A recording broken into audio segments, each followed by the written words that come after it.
বিশ্বনবী বললেন আমি মারবো না, তুমি মারো। রুকানা বলে তুমি মারো। রুকানারাও রাজি করাতে পারেন না। বিশ্বনবী বক্সিং মারেন নাই। বিশ্বনবীর মোবারক ডান হাতটা নিয়ে রুকানার বাম কাঁধের মধ্যে টাচ করে বিশ্বনবী বললেন, ও রুকানা এত লাফাও কেন, এত লাফাও কেন? বিশ্বনবী ডান হাত দিয়ে কাঁধের মধ্যে ধরতে দেরি, মুহূর্তের মধ্যে রুকানা বেহুশ হয়ে যায়। আল্লাহু আকবার। সবাই রুকানার মাথার মধ্যে পানি ঢালে। পানি ঢেলে হুশ করে বলে, রুকানা তুই তো বড় শিয়ানা। ওরে রুকানা তুই তো বড়, তোর শিয়ানাগিরি গেল কই? আব্দুল্লাহর বেটা মুহাম্মদ তোরে খুশি দেয় নাই, কিক মারে নাই, বক্সিং মারে নাই, শুধু একটু ধরেছে, বেহুশ হলি কেন? রুকানা বলে, আরে তোরা তো জানিস না, তোরা কিছু দেখিস নাই। তোরা দেখেছিস মুহাম্মদ হাত দিয়ে আমার গায়ের মধ্যে ধরেছে। আসলে ওইটা হাত ছিল না, আমার মনে হয় গোটা উহুদ পাহাড়টা এসে আমার কাঁধের উপরে চেপে বসেছে। জোরে কোন সুবহানাল্লাহ।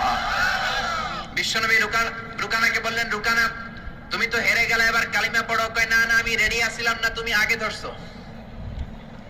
মুনাফিকেরা মিথ্যা বলে, জোরে বলেন ঠিক কিনা? কাফিরেরা মিথ্যাবাদী হয়। বিশ্বনবী বললেন, ঠিক আছে তাহলে আবার লাগবো। রুকানা বলল, তুমি মারো। বিশ্বনবী বললেন, প্রথমটা আমি মেরেছি, এইবার তুমি মারো। রুকানা বলে, আমি মারবো না, তুমি মারো। বিশ্বনবী আবার রুকানাকে ধরলেন। মুহূর্তের মধ্যে রুকানা আবার বেহুশ হয়ে যায়। সুবহানাল্লাহ কইতে বললেন না? হুশ ফিরানো হলো। আবার সবাই মাথায় পানি দেয়। আর জেগে ওঠার পরে বলে, রুকানা তুই তো বড় শিয়ানাগিরি গেল কই? রুকানা বলে, আবার ওই যে উহুদ পাহাড়, উহুদ পাহাড়, উহুদ পাহাড় আমার কাঁধের উপরে চেপে বসেছে, তোমরা তো খালি চোখে দেখো নাই। বিশ্বনবী বললেন, এবার কালিমা পড়ো। রুকানা বলে, না না, আমার পেটে ক্ষুধা ছিল, আমার গায়ে শক্তি কম ছিল, আমি প্রস্তুত ছিলাম না, পেট ভরে খাবো, খেয়ে দে তোমার সাথে আবার লাগুম। দাইন দাইন তিন দাইন। দাইন দাইন কয় দাইন? খেলা এরকম বলে না অনেকে? দাইন দাইন তিন দাইন, আবার লাগবো, আবার খেলা হবে। আবার বিশ্বনবী ধরলেন, আবার বেহুশ। বিশ্বনবীকে তোরে আর কত বেহুশ করুম? এজন্য আমার নবীর গায়ে শক্তি আছে না নাই? মা আয়েশার সাথে যদি বিশ্বনবী প্রথমবার জোরসে দৌড় দিতেন, কোনোদিন মা আয়েশা পারতো না। মা আয়েশারে জিতিয়ে দেওয়ার জন্য ইচ্ছা করে আস্তে দৌড়েছেন। এবার দ্বিতীয়বার যখন দৌড়ের পালা, মনে আছে তো না ভুলে গেছেন? বিশ্বনবী বললেন 1 2 3 দৌড় দাও।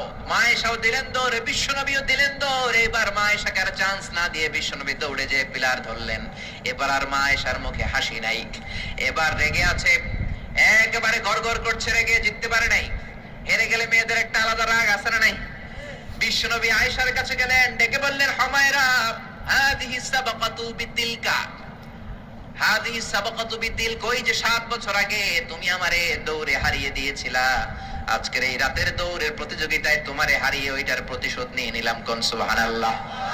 মাঝে মাঝে এরকম বউয়ের সাথে প্রতিশোধ খেললে ভালোবাসা বাড়ায় দেয় কে? এজন্য সুযোগ পেলে দৌড়াদৌড়ি খেলবেন। রাজি আছেন তো? নাকি লাড়ি লইয়া হেতেরে দৌড়ে যান, আর হেতিও বাসাল্লাই দেয় দৌড়? ওই দৌড়াদৌড়ি না, আমিয়া ভালোবাসার দৌড়াদৌড়ি। বিবি আপনার জন্য সাজে, বিবি আপনার জন্য পার্লারে যায়, বিবি আপনার জন্য লিপস্টিক দেয়। একদিনও বিবিরে বললেন না তুমি সুন্দরী? পাশের বাড়ির বড় ভাই বলল, ভাবি আপনার হেব্বি লাগতেছে। ভেজাল আছে না নাই? কথা বলেন, আছে না নাই?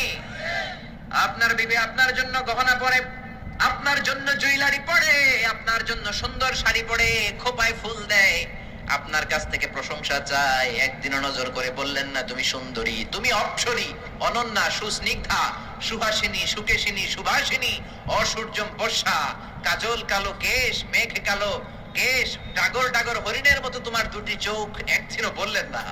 কিন্তু আপনার ছোট ভাই একদিন বলে ফেললো, ভাবি তোমারে যা লাগতেছে না